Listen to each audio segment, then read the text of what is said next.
Before we start developing our ABC food application, we first need to prepare our system. If you are an experienced developer, some of these steps may be familiar to you, but in this video I am assuming that you are a completely new. So I will show you what you need to install to develop an ABC food application. We'll install Python, Node.js, Git, VS Code, and Docker. The browsers are already installed in these operating systems. So let's start with the Python.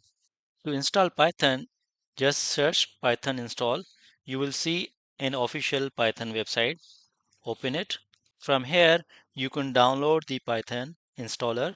Click on download. So once it is downloaded, just double click on it.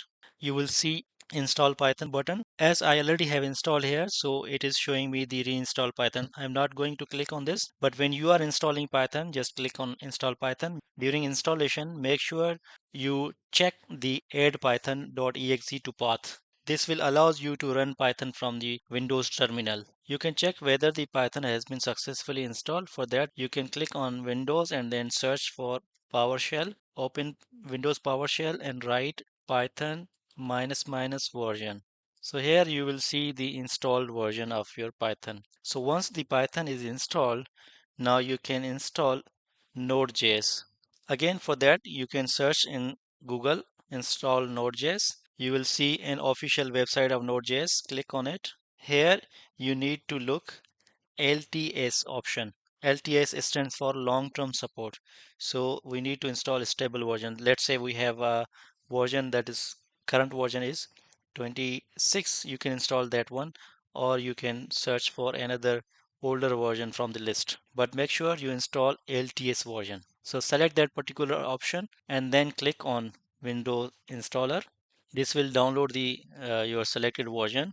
Once it is downloaded, just double click on it. You will see the install option. So go with the default options, and once the installation is completed, you can again recheck it whether the Node.js is installed or not. You can write a command node minus minus version. So this will show you the version that you have installed, right? So I already have installed 22.20. So whatever version you install here in your system, you will see that version after running the node minus minus version command. So we have installed Python, we have installed Node.js. Why we install Python? Because we are going to develop backend of our application in the Python, and we install Node.js because we are going to develop our front end in Next.js. So Node.js supports us to run our front end. Next, what we need is we need Git.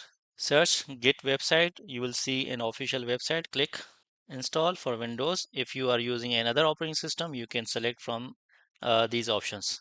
We are going to select standalone installer. Why we need Git? We need Git to manage our project source code and work with repositories. So once you download this, you can again click on install and go with the default options. Once the Git installed, you can again verify the Git from the PowerShell. For that, you can write command that is git minus minus version. Okay, so I already have installed the git version that is 2.51. So once you install the git version, and you can check or verify using the git minus minus version command. So we have installed Python, we have installed Node.js, now we have installed Git. Now what is our next item we need to install? That is VS Code. Again, for VS Code, you can search on in Google, write download VS Code. You will see an official website. Click on it. Once you open the Visual Studio official website, you will have options for different operating systems. What operating system you are using. So if you are using Windows operating system, click here and download the VS Code. Once you download the VS Code, click here. VS Code will be downloaded. Once it is downloaded, just click on this installer and click on next. Once the installer is downloaded, open it and accept the license agreement. Keep the default installation location and options. Click install, wait for the installation to complete and then click finish. VS Studio Code should now open. So to verify, again you can open the PowerShell and write a command that is code minus minus version. So once you run this VS Code command, you will see the installed version of your VS Code. So now what we need is Docker. To install the Docker, we can write install Docker in the Google and can find the official website. Why we need Docker? Because our ABC food application needs a database. We are going to use PostgreSQL database in our application. So we are going to use Docker to run PostgreSQL database. That means we do not need to install the PostgreSQL database manually or separately. The Docker will maintain our database automatically, or it will install the image of PostgreSQL automatically. Open the official website, select the version you want to download, just click on it. Again, the Docker will be downloaded, and once it is downloaded, you can start installation. For normal Windows installation, keep the recommended options. If you see an option related to WSL2, keep the recommended WSL2 configuration. Continue with the installation. Windows may ask you to restart your computer. If it does, restart the computer.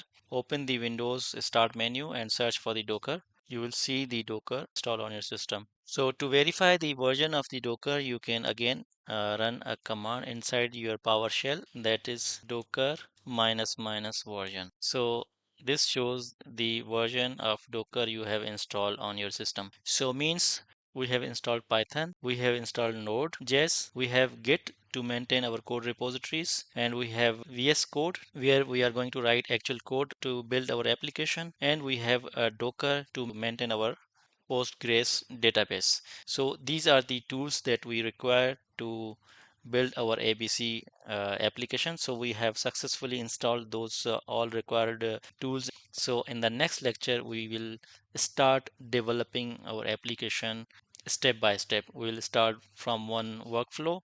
Once we complete that, and then we can move to the another workflow. Thank you for watching. See you in the next class.